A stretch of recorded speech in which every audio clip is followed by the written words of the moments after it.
You are listening to an interview with a featured Pride of Dakota member. Hey everyone, Scott Wild here with Pride of Dakota, and we are at the annual Pride of Dakota Showcase, Holiday Showcase here in Bismarck, North Dakota, and I'm here with Sonja Stromswold of Sonja's Old-Fashioned Delicacies. Welcome. Hi, Scott. Thank you. Yeah, we have we've talked before. In fact, we're Twitter friends. We are. So yep. It's good to catch up. It's good to see everyone here. Sonja, I just got a couple questions that as you're right in the middle of setting up here, so I don't want to take up a whole lot of your time, but. Tell me a little bit about Sonja's Old-Fashioned Delicacies. How long have you been in business? We have actually been in business since 1989. Okay. We took a little bit of a hiatus in the late 90s and early 2000s, but we've been back. We started again in 2005, so we've had about 20 years worth of baking cookies and making candies for the public.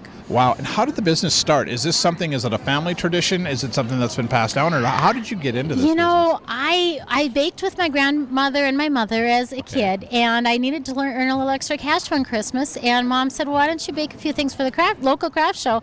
And I had no idea what kind of a call there was for homemade, just like Grandma made them type of things. Yeah. And it has just taken off since then. That's amazing, and I'm looking at, you have quite a variety here. I mean, tell me about some of the things that you bring to this show, and I mean, how many different treats do you make? Oh, I believe there's probably like 40 on the list. Wow. The backbone, the beginning, were my caramels, which were my grandmother's recipe, and also the Scandinavian things, the sunbakas, the krumkaka, the fatiman. But we also do a lot of home-style cookies, like molasses spice. That's our best-selling cookie. Oh, wow. I do some shortbread that I got the recipe from some friends in New Zealand. We have fruitcake that people actually eat. We make cheesecake. We do some funky cookies like Daddy Longlegs, which are a little hard cookie that are a little fancy cookie. Sure. All sorts of, we have quite a variety of things. That's amazing. So how long does it take you to prepare for coming to a show? And I mean, how much do you have in reserve? And do you typically, are you in danger of selling out at any, We are in danger of selling out. My plan every year is to have a lot of candies made in advance because they can be and kept fresh. However, things don't go according to plan for me most of the time. We have a lot of product here, and most of it has been produced in the last 7 days. Wow. We put in long days. I've got some wonderful little elves who also put in long days. So most of it has been produced in the last 7 days. Okay, now tell me how someone goes about ordering, your products. Do you have a storefront then in Mohall? Or? We do not have a storefront, but we do have a commercial kitchen. We're all licensed and everything else. We also have a garden center, and the kitchen is located at our greenhouse site near Mohall. You can call us and stop out and see what we have. Okay. We have a website that is sonjasbakeshop.com. And Sonja is spelled Sonja. Yes, and that's Bake. Okay. Because we get some questions on that. So it's sonjasbakeshop.com, and you can either order online, you can give us a call, or you can email me orders. Any of those things work, or you can come to the show and pick things up or place an order. And I would recommend that if you come to the show, come early, because I am looking at these racks full of goodies, and it's making me hungry as we're standing here. So definitely. We got a prime spot too. We're right inside the door. You have a great spot, so people are going to really enjoy that. Yeah. So is this something that typically is it a make to order? Like if I order something from you, or do you have stuff in stock, or how is it? It's a little bit of both. We try to have caramels on hand all the time, and I keep dough in the freezer on a lot of things so we can bake things off at the last minute. Again, it's one of those things where we end up baking a lot more at the very last minute than I would like to. Sure. But it is nice if people can give us 5 to 10 days advance notice. It never hurts to call at the last minute because we might have what you need on hand. And then you obviously do catering for corporate events and parties like that? We do. Do you have platters and things that you would put together? We do corporate gifts. Okay. We've done several of those in the past for different companies, and we also actually cater. We do everything from hot dogs to steak and shrimp, and that's part of the business is called the Prairie Bistro. So we keep busy either baking or flipping steaks. So whether they go to sonjasbakeshop.com, that's where you would have, or bakeshop.com. Yep. Bakeshop.com. Yeah, sonjasbakeshop.com. Yeah, so if they go there, they can find information on both the treats as well as the mostly just the treats. Bistro? We don't have much yet online about the Prairie Bistro. That's coming. But they can always contact you. They can call us. Yep. Yes. Yep. I want to talk just briefly about the Pride of Dakota show. I mean, you're in the middle of setting up here.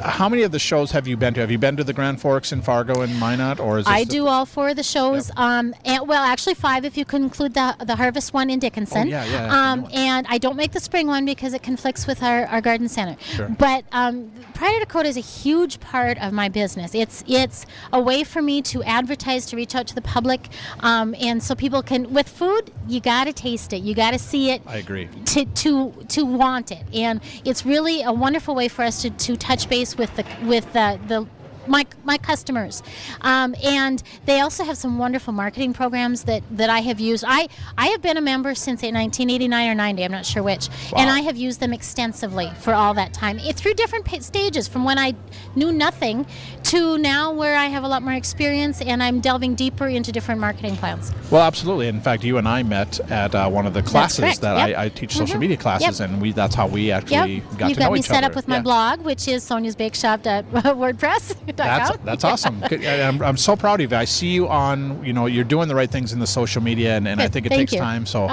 you make me proud, as a teacher. I'm just like, one of my students doing something right. So well, I've enjoyed your teaching a lot. Well, that's good. So you talk about the elves that you have. And I see a lot of people scurrying around here, setting up your goods here. Do you do this business alone, or do you is this friends and family coming in to help, or how many employees do you have?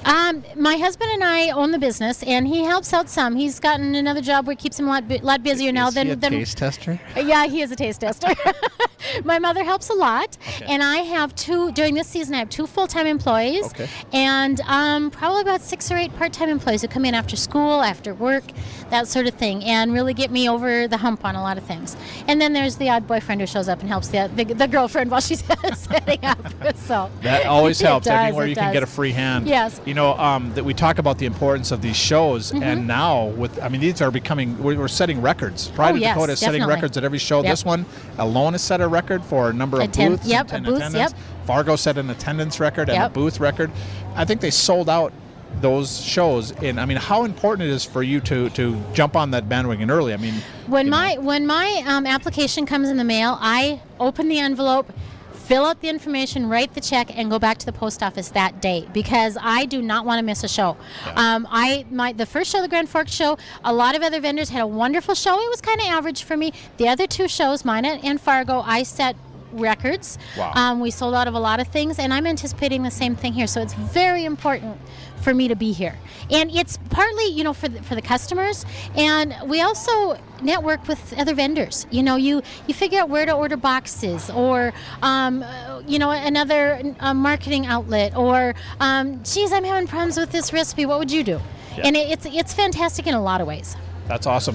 When you talk about coming to these shows and the networking, I really get a sense, and now that I've interviewed several of the Pride of Dakota people, that it is kind of a big family. It is a big family. The 5-6 years that I was away from it, I miss those people a lot, and I kept in contact with some of them. And but when I came back, it wasn't like being new. It was being back with friends and family. That's good.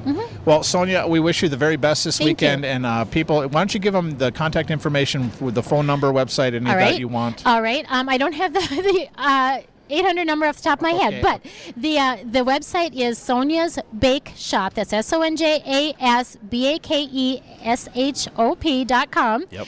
And then you can reach me. The business number is 701-756-6441. Okay. And my email is sonjas@srt.com. That's SONJAS@srt.com. Wonderful. Well, you have a great show. Thank you so much for taking a few minutes of your busy schedule here to visit with us, and we look forward to seeing more of you. Thank you, Scott.